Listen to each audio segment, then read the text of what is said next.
Assalomu alaykum hurmatli tinglovchilar. Bugungi mavzu tut ipak qurtining rivojlanish bosqichlari. Tut ipak qurtining hayoti 4 ta davrdan iboratdir. Birinchi davr urug'lik yoki tuxumlik davri, qishlash va embrionning rivojlanish davri hisoblanadi. Ikkinchi davr bu qurtlik davri hisoblanib, bu davrda oziqlanib rivojlanadi va keyingi hayot faoliyati uchun ozuqa to'playdi. Qurtdan g'umbakka aylanish davrida mudofaa qobig'ini, ya'ni pilla o'raydi.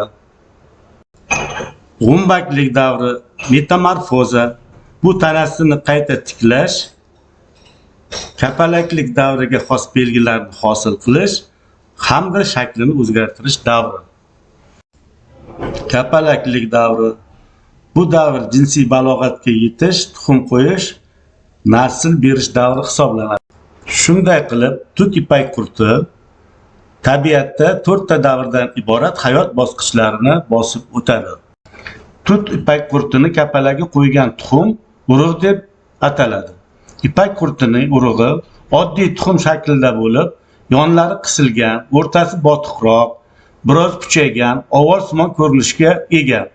Yangi qo'yilgan tuxumning rangi och sariq bo'lib, 2-3 kecha kunduz davomida och sariq rangdan pushti rangga, so'ngra qizg'ish qo'ng'ir rangga va nihoyat bo'z kul rang tusiga kiradi. Qishlovchi urug'ning haqiqiy rangi bo'z kul rangda bo'ladi. O'lchami 1,5 ga 1,1 mm, vazni 0,5-0,7 mg gacha bo'ladi. Tut ipak qurtining urug'ini jonlantirish jarayoni inkubatsion davr deb yuritiladi. Inkubatsiya so'zi lotin tilidan olingan bo'lib, inkubo jonlanmoq yoki ochilmoq degan ma'noni anglatadi.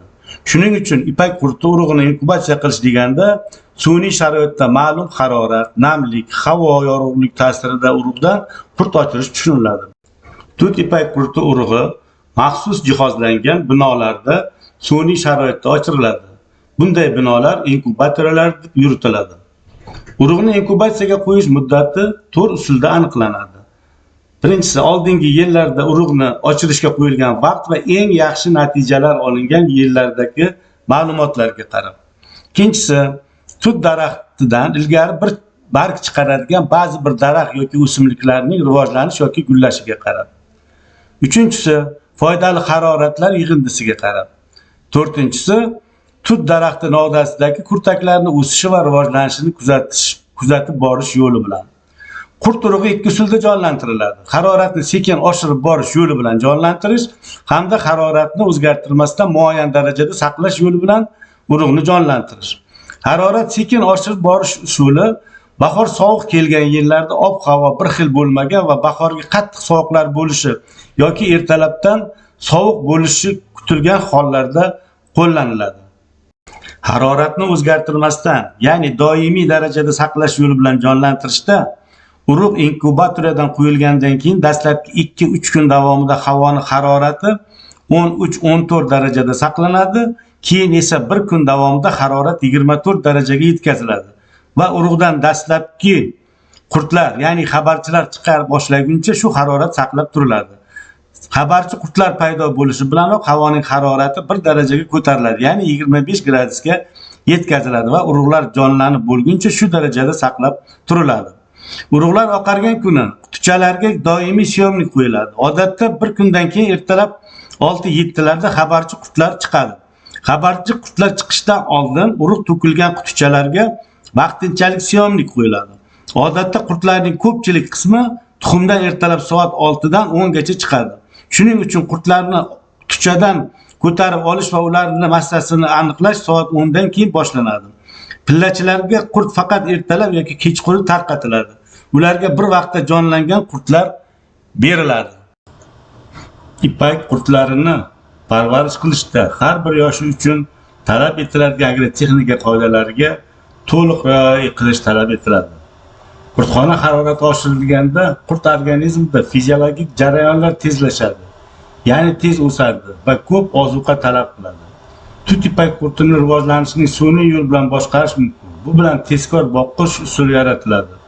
Bu usulda qurt boqilganda havoning harorati birinchi yoshda 28-32 gradus Selsiy oshirish, so'ng sekin 23-25 gradus Selsiyaga kamaytirish bilan olib boriladi. Haroratning oshishi bilan bir sutkada beriladigan barglar bir necha marta ortadi.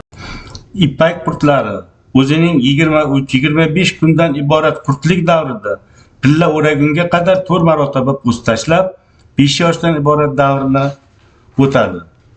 Shundan 1, 2, 3 yoshini ipak qurtini kichik yoshlari, 4 va 5 yoshini esa katta yoshlari deb ataladi. Tuxumdan jonlanib chiqqan qurtlar birinchi yosh hisoblanib, shuni e'tiborga olgan holda xonadagi haroratni 27 gradus Selsiyda, havo namligini esa 65-75% qilib ushlab turiladi. Qurtlarning agrotexnika qoidalari bo'yicha yaxshi parvarish qilinsa, birinchi yosh 3 kun davom etib, jami 9-10 marotaba barg beriladi. Birinchi yoshdagi qurtlarga juda ehtiyotkorlik bilan bir tekis barg solinadi. Birinchi yoshning birinchi kunida bir quti qurtga 0,5 metr kvadrat joy talab qilinsa, yosh oxiriga kelib u 2 metr kvadrat joyni egallashi kerak. Ikkinchi yoshga o'tgan qurtlar birinchi yoshdagiga o'xshash issiqlik va yorug'likka talabchan bo'ladi. Qurtxonadagi harorat 26-27 gradus Selsiy, havoning namligi esa 65-75% tashkil etishi lozim. Ikkinchi yoshda qurtlarga butun barg yaproqchasi bilan solinadi. Qurtlarning bu yoshi 3 kun davom etadi va jami 17-20 kilogramm barg sarflanadi. Ularga bir kunda 8-9 marotaba, shundan 2 marotabasi kechqurun barg beriladi.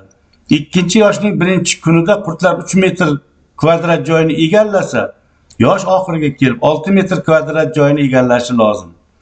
Uchinchi yosh oxirida esa 12-15 metr kvadrat joyga yoyiladi. Bu yoshda qurtlar bir marotaba g'analanadi. Ipak qurtining 3-yoshi 3-4 kun davom etib, 60-70 kilogramm barg sarflanadi. Ularga bir kunda 7-8 marotaba barg beriladi. Shundan kechasi 2 marotaba beriladi.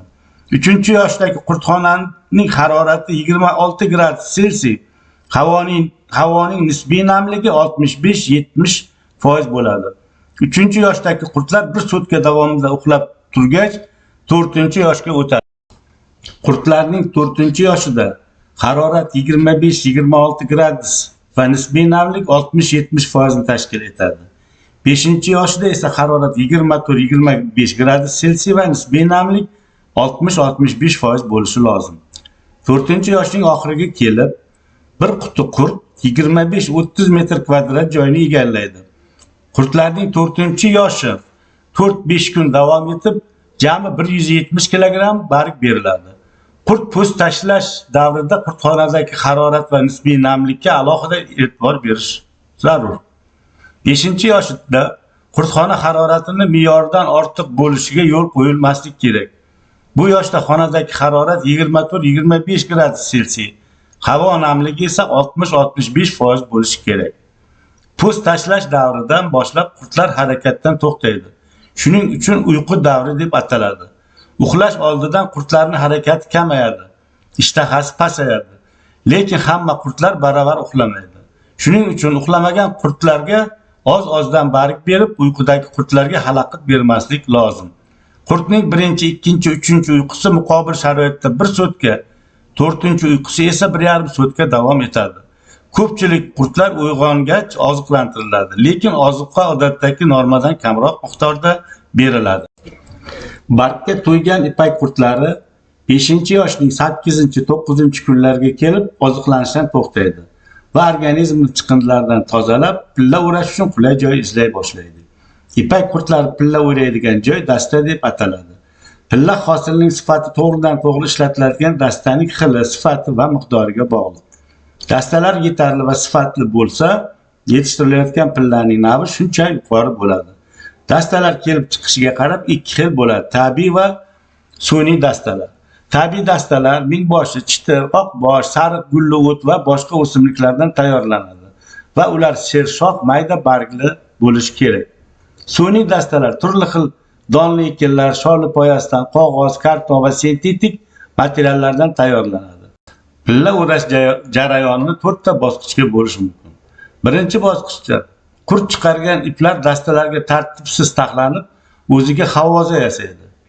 Ikkinchi bosqichda ipak qurti tolani dastaga emas, balki havozaga tortgan iplarga biriktiradi. Shu iplarga ipak tolani betartib halqalar shaklida joylaydi. Bu halqalar asta-sekin 8 raqamni eslatadigan shaklga kirib, havoza ichida bo'ladigan pillaning konturi paydo bo'la boshlaydi. Pilla o'rashning 3-chi, ya'ni asosiy bosqichida ipak qurti pillaning ipak qobig'ini o'raydi. Pilla o'rashning 4-bosqichida ipak qurti pillaning eng oxirgi, ya'ni ichki qavatini o'raydi. Bu qavatda serosing kamroq bo'lib, g'umbak uchun yumshoq to'shak vazifasini o'taydi. Qurt 3 kun pilla o'raydi.